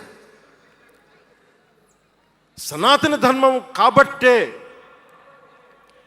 బంగ్లాదేశ్ని హిందువుల రక్తంతో తడిపి బంగ్లాదేశ్కి విముక్తి కలిగించాం. ఈ చరిత్ర తెలుసుకుంటే కదా. దేశ విభజన జరిగింది. మీరు ఎంతమందికి తెలుసు దేశ విభజన కష్టాలు? మీరు సినిమాలు నరుస్తారు. అక్కడ తాగిపోయారు మీరు. నేను అక్కడ తాగలా. నేను అమితాబ్కి ఫ్యాన్ని, నేను చిరంజీవి గారికి ఫ్యాన్ని. కానీ దేశానికి అంతకంటే పెద్ద ఫ్యాన్ నేను. అంటే మీరు మనందరికీ బాబాసాహెబ్ అంబేద్కర్ గారి గురించి తెలుసు. First law minister of Bharat. ఎక్కడికి వెళ్ళినా ఆయనకి 100 అడుగులో, తెలంగాణకి వెళ్ళినా ఆంధ్రాకి వెళ్ళినా 100 అడుగులో ఇంకా పైన విగ్రహం పెట్టి మనం ఆరాధిస్తాం. మీకు ఎవరికైనా తెలుసా? అంటే సనాతన ధర్మాన్ని తిడతా ఉంటారు. మీకు ఎవరికైనా తెలుసా? పాకిస్తాన్ ఫస్ట్ లా మినిస్టర్ దళిత కమ్యూనిటీకి చెందిన జోగేంద్రనాథ్ మండల్. ఆయన పేరు ఎప్పుడైనా విన్నారా? ఎంతమంది వినుంటారు? ఆయన ఏ పరిస్థితిలో చచ్చిపోయారో తెలుసా? ఆయన నేను భారతదేశాన్ని నమ్మను, పాకిస్తాన్ని నమ్ముతాను అంటే అంబేద్కర్ గారితో సహా చాలామంది వద్దని చెప్పినా కానీ ఆయన పాకిస్తాన్కి వెళ్ళిపోయి దాన్ని బంగ్లాదేశ్లో చాలా హిందూ జిల్లాలు కలిపేసి ఆయన దళిత కులాల నుంచి వచ్చిన వ్యక్తి. అందరూ ఆయన మాటలు నమ్మి ఆయన సమాజం హిందువులందరూ ఉండిపోతే దేశ విభజన తర్వాత జరిగిన గొడవల్లో దాదాపు ఆయన కుటుంబంలో బంధువులందరినీ ఊచకోతకోసి చంపేశారు. పాకిస్తాన్ లా మినిస్టర్గా వెళ్ళిన వ్యక్తి భారతదేశానికి తిరిగి కాందీసుకుడుగా వచ్చి చనిపోయారు ఆయన. అంటే ఏం చెప్తున్నది ఇది? 10-12% ఉండే హిందువులు పాకిస్తాన్లో, 10-12% ఉండే హిందువులు ఉండే పాకిస్తాన్లో, బలూచిస్తాన్లో అంతమంది ఉండే హిందువులు ఈ రోజున 1%-2% పడిపోయారు. బంగ్లాదేశ్ గొడవల నుంచి హిందువులు పారిపోతున్నారు. మన దేశంలో అలా జరిగిందా? ఎంత మర్యాద ఇస్తాం ఇస్లాంకి?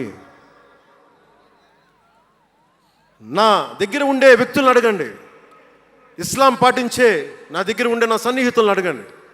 ఇది పవన్ కళ్యాణ్ గొప్పతనం కాదు, సనాతన ధర్మం నాకు నేర్పింది ఇది. నువ్వు రాముణ్ణి ఆరాధించు, అల్లాని గౌరవించు, అల్లాని ద్వేషించమని మాకు సనాతన ధర్మం చెప్పలా. ఇది చెప్పాలి, అర్థం చేసుకోవాలి. ఇది ఈ సూడో సెక్యులరిస్టులు, కుహానా సెక్యులర్ వాదులు. నేను ఒకసారి వైజాగ్లో 19లో ఒక సీనియర్ నాయకులను అడిగాను. నేనేమడిగానంటే secularism, what is the true meaning of secularism అని. అలా మాట వచ్చి నేనేమడిగానంటే, మీరు ఒక హిందువు తప్పు చేస్తే ఖండించండి,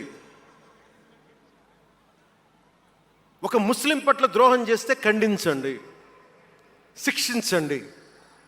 అలాగే ఒక ముస్లిం ఒక హిందువుల్ని ద్వేషించినా దాడి చేసినా శిక్షించండి. ఇద్దరికి శిక్ష ఒకటే. అలా కాకుండా వీళ్ళనంటే ఓట్లు పోతాయి, వీళ్ళంటే ఓట్లు పోవని ఓట్లు రాజకీయం చేస్తేనే కదా ఈ రోజున ఇంత హైందవం భగవాన్ ఎందుకు ఉంది అంటే దీనివల్లే.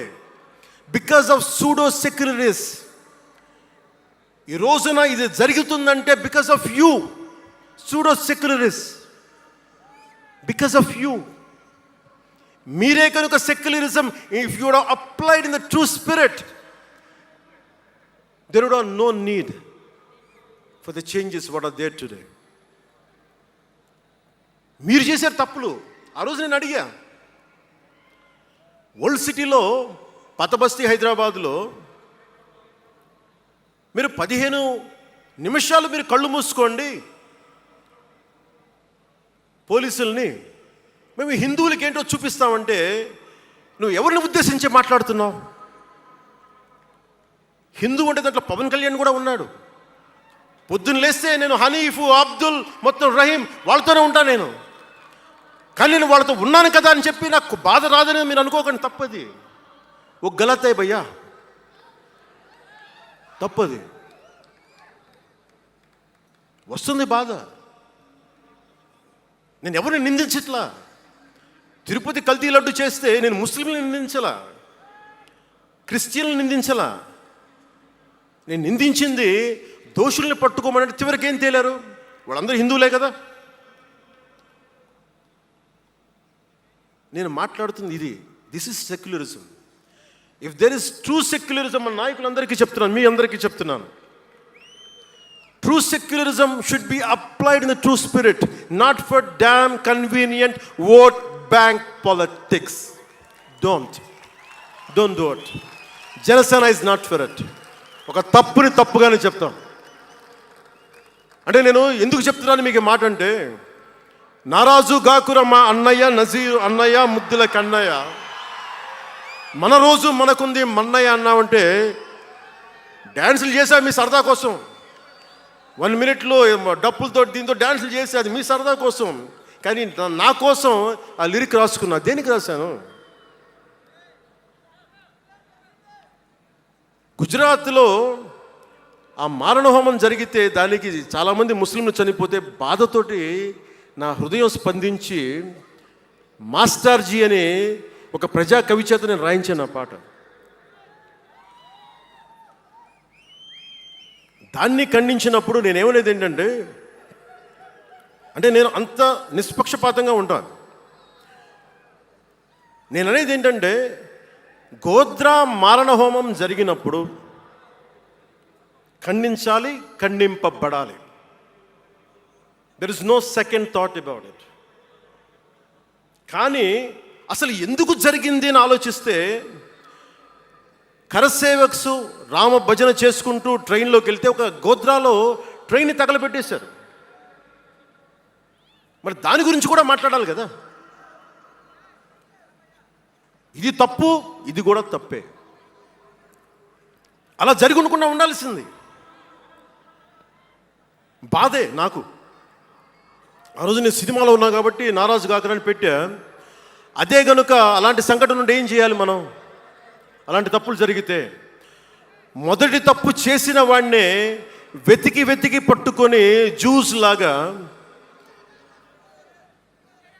సెకండ్ వరల్డ్ వార్లో జర్మనీని ఎలాగా సౌత్ అమెరికాకి వెళ్ళినా ఎలా పట్టుకొని శిక్షించారో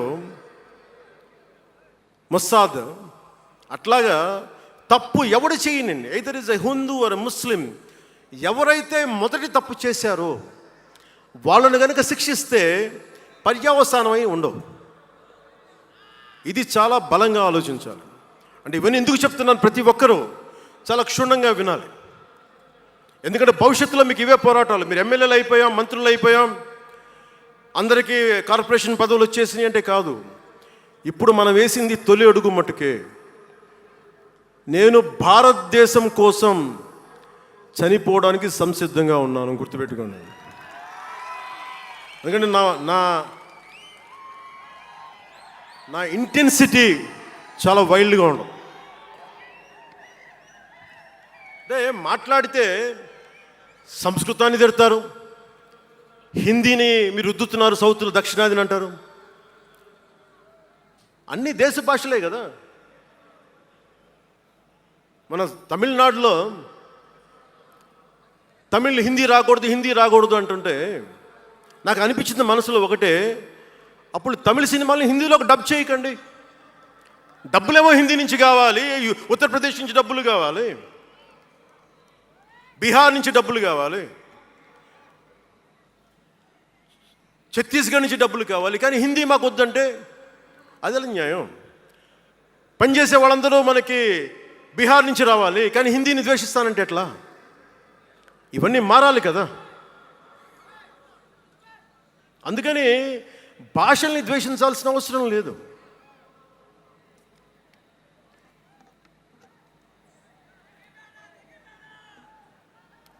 అంటే మనం ముఖ్యంగా హిందువులందరికీ నేను చెప్తా ఉన్నాను, మీరు ముస్లింలను చూసి మీరు నేర్చుకోండి. పవిత్ర రంజాన్ మాసంలో ఉపవాస దీక్ష వహిస్తున్న నా ముస్లిం సోదరులందరికీ నా హృదయపూర్వక రంజాన్ శుభాకాంక్షలు. సంస్కృతాన్ని తిడతారు, గుళ్ళల్లో సంస్కృతాలు మంత్రాలు చదవకూడదంటారు. ముస్లిమ్స్ ఆ మాట అంటున్నారా? అరబిక్లోనే కదా, ఐదర్ హిందూ ముస్లిం, ఐదర్ మా ఆంధ్రప్రదేశ్లో ముస్లిం కావచ్చు, తెలంగాణలో ఉన్న ముస్లిం కావచ్చు, తమిళనాడులో ఉన్న ముస్లిం కావచ్చు, అరబిక్లోనే కదా మంత్రాలు చదువుతారు, ప్రార్థిస్తారు. హిందూ ధర్మంలో సంస్కృతంలో చేస్తారు. దానికి ఏంటి సమస్య? తమిళంలో చదవాలా, తెలుగులో చదవాలా, కన్నడంలో చదవాలా? ఆ విధి విధానాలు ఉన్నాయి, వదిలేసేయండి వాటిని. వాటి జోలికి వెళ్ళకుండా కష్టాలని వాటిని పట్టించుకోండి.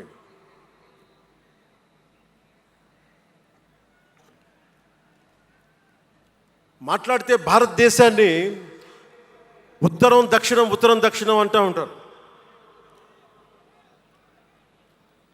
ఆంధ్రాని తెలంగాణ విభజన సమయంలో తెలంగాణ ఇవ్వకపోతే మేము ఈ భారతదేశానికి సంబంధించిన ఒక అన్న స్టేట్మెంట్లు చూసాం, అలాంటి నాయకుల్ని చూసాం. ఆంధ్రాని విభజిస్తుంటే ఆంధ్ర వాళ్ళు మేము ఇక్కడ సంబంధం లేదు, మేము భారతదేశంలో ఉన్నవన్న స్వయం నాయకులు నా దగ్గర అన్నారు. అంటే తెలంగాణ ఇవ్వకపోయినా, ఆంధ్ర ఇవ్వకపోయినా, విడగొట్టినా మేము భారతదేశంలోంచి విడిపోతామన్న మాటలు మీరు ఎలా మాట్లాడతారు? అంటే ప్రతి ఒక్కరికి కోపం వచ్చినప్పుడల్లా కట్ చేయడానికి భారతదేశం ఏదైనా కేక్ ముక్కడ్డా మీ అందరికీ? కట్ చేయడానికి, భారతదేశ సమగ్రతని విధ్వంసం చేయడానికి ఒక్కడు ఉంటే నాలాంటి వాళ్ళు 10 కోట్ల మంది బయటకు వస్తారు. తస్మాత్ జాగ్రత్త. నార్త్ సౌత్ డిబేట్కి నా సమాధానం ఒకటే. ఉత్తరాదిన ఉన్న హిమాలయాల్లో ఉంది పరమశివుని కైలాసం. దక్షిణాదిన ఆయన కుమారుడు కుమారస్వామి మురుగన్ నివాసం. ఈ దేశాన్ని విడగొట్టే ధైర్యం, సాహసం ఎవ్వడికి ఉందని నేను అనుకోను. ఆ భయం నాకు లేదు. వారు ఎంచుకున్న ప్రదేశం ఈ భారతదేశం. అలాంటి దేశాన్ని విడగొట్టాలి అనుకుంటే ఒకసారి ఆలోచించి మాట్లాడండి. భాష వేరు, భావం వేరు. మీరు బయటవారు, మేము లోపల వారం. మీరు ఉత్తరాది వాళ్ళు తెల్లగా ఉంటారు, మేము దక్షిణాది వాళ్ళు నల్లగా ఉంటామంటే మా ఇంట్లోనే ఒకళ్ళు, మా అన్నయ్య 6 అడుగులు 2 అంగుళాలు 3 అంగుళాలు, నేనేమో 5 అడుగులు 9-10 అంగుళాలు నేను.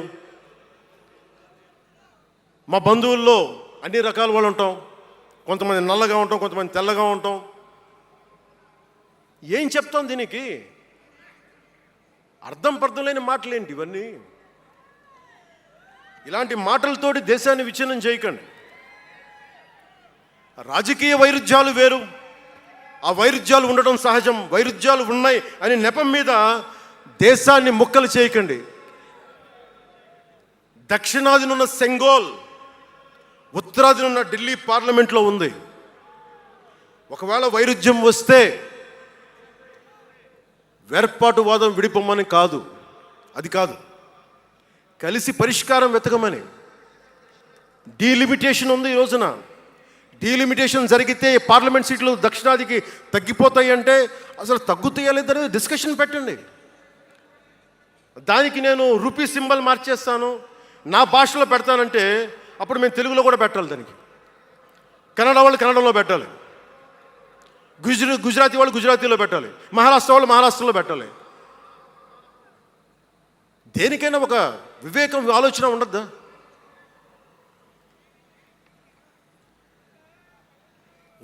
ఉన్నత పదవుల్లో ఉన్నవారు మీరు చాలా ఆలోచించి చేయాలి. చాలా ప్రభావితం చేస్తాయి మీ మాటలు.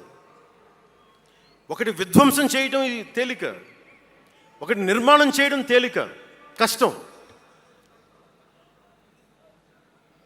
నేను వివక్ష అనిపించలేదు అనుకుంటున్నారా మీరు అందరూ?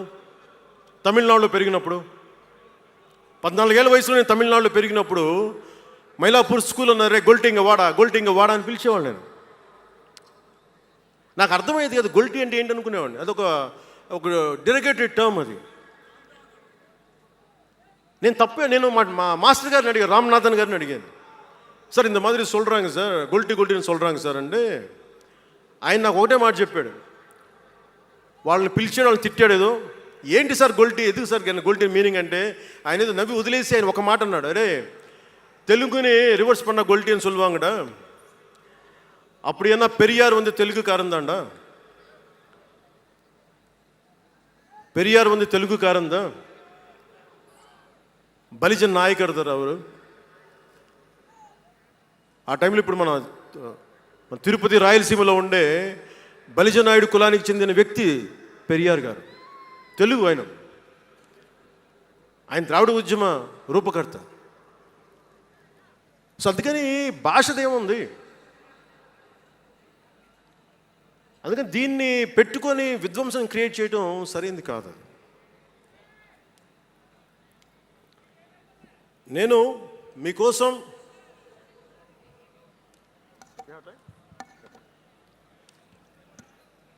జన సైనికులకి, వీర మహిళలకు, నాయకులకు, అండగా ఉన్న శ్రేయోభిలాషులకు, ఆదరించిన ప్రజలకు, నమ్మి నిలబడ్డ సహచరులకు ఒకటే చెప్పదలుచుకున్నాం, మీరే నా బంధం, మీరే నా అనుబంధం, మీరే ఈ జనసేనానికి రక్త సంబంధం. మనందరికీ ఒక కీలక కర్తవ్యం ఉంది. దాని గురించి మాట్లాడుకోబోయే ముందు కవి శేషేంద్ర వాక్యాలు చెప్పి ముగిస్తాను. ఒక తరాన్ని ప్రసవింపజేయడం అంటే ఒక తమాషా కాదు, ఒక నిండు కళల జగత్తుని మేల్కొల్పడం. ఒక దశాబ్దన్నర రాజకీయ ప్రస్థానంలో అలుపెరిగిన పోరాటం చేసిన తర్వాత లభించిన చారిత్రాత్మక విజయం అది. అందుకని మీ అందరికీ చాలా బాధ్యతగా ముందుకెళ్దాం. ఈ విజయం పుట్టుకే 100% స్ట్రైకింగ్ రేట్. అందుకే దేశం మొత్తం చూసింది. ఆ బిడ్డని మనం కాపాడుకోవాలి, చాలా జాగ్రత్తగా చూసుకోవాలి. మనందరం ఈ బిడ్డ పట్ల ఎరుకుతో ఉండాలి, బాధ్యతతో కాపాడుకోవాలి. జనసేనాని శిశువు తనని తను కాపాడుకోగలిగే వరకు మనం ఈ బిడ్డని కాపాడితే అది పెరిగి పెద్దయి సమాజాన్ని కాపాడుతుంది, దేశాన్ని రక్షిస్తుంది, విశ్వశాంతికి బాటలు వేస్తుంది. అందుకే ఈ బిడ్డని మనందరం కంటికి రెప్పలా కాపాడుకుందామని చెప్పి శపథం చేద్దాం. ఒక అవతారం, దాని పుట్టుక ఎలా ఉంటుందో మహాకవి శ్రీశ్రీ కవితా పంక్తుల్లో చెప్పి ప్రసంగాన్ని ముగిస్తాను. యముని మహిషపు లోహగంటలు మబ్బు చాటున కణేల్మన్నాయి, నరకలోకపు జాగినమ్మలు గొలుసు తెంచుకు ఉరికి పడ్డాయి, ఉదయ సూర్యుని సప్తాహయములు నురగలెత్తే పరుగు పెట్టాయి, కనకదుర్గా చండసింహం జూలు విదిలించింది, ఇంద్రదేవుని మనపటేనుగు ఘీంకరిస్తూ సవాల్ చేసింది, ఆది సూకర వేదవేద్యుడు గుర్ఘరిస్తూ కోరసాచాడు, పుడమ తల్లికి పురిటి నెప్పులు కొత్త సృష్టిని స్ఫురింపింపజేశాయి, పుడమ తల్లికి పురిటి నెప్పులు కొత్త సృష్టిని స్ఫురింపించాయి. దీనిని లోతుగా ఆలోచించి, ఇక మన ఆలోచన తీవ్రత, భావ తీవ్రత అన్నీ ఉంటాయి. జన సైనికులు మీరు జాగ్రత్తగా ఉన్నంత కాలం మన ఎమ్మెల్యేలు అందరూ బాగుంటారు, మన మంత్రులందరూ బాగుంటారు, నేను కూడా బాగుంటా. మీరు డిసిప్లిన్లో పెట్టాల్సింది మమ్మల్ని కూడా డిసిప్లిన్లో పెట్టండి మీరు. అందుకని 11వ ఆవిర్భావ దినోత్సవం ముగించుకొని 12వ ఆవిర్భావ దినోత్సవం వైపు వెళ్తున్న మీ అందరికీ వచ్చినందుకు ప్రతి ఒక్కరికి ధన్యవాదాలు తెలియజేసుకుంటూ, మీ పెద్దలకి, నాకంటే వయసులో పెద్దైన వారందరికీ నా నమస్కారాలు తెలియజేయండి, పాదాభివందనాలు తెలియజేయండి. అందరూ క్షేమంగా ఇళ్ళకి వెళ్ళండి. సర్వే జనో సుఖినో భవంతు. జై జనసేన, జై జనసేన, జై భారత్, జై హింద్. జాతీయ గీతం. जनगण मन अधिनायक जय हे भारत भाग्य विधाता, पंजाब सिंध गुजरात मराठा द्राविड उत्कल बंगा, विंध्य विन्ध्य हिमाचल यमुना गङ्गा उच्चल जलधि तरङ्गा तव शुभ नामे जागे तव शुभ आशीष मांगे गाहे तव जय गाथा जन गण मंगलदायक जय हे भारत भाग्य विधाता जय हे जय हे जय हे जय जय जय जय हे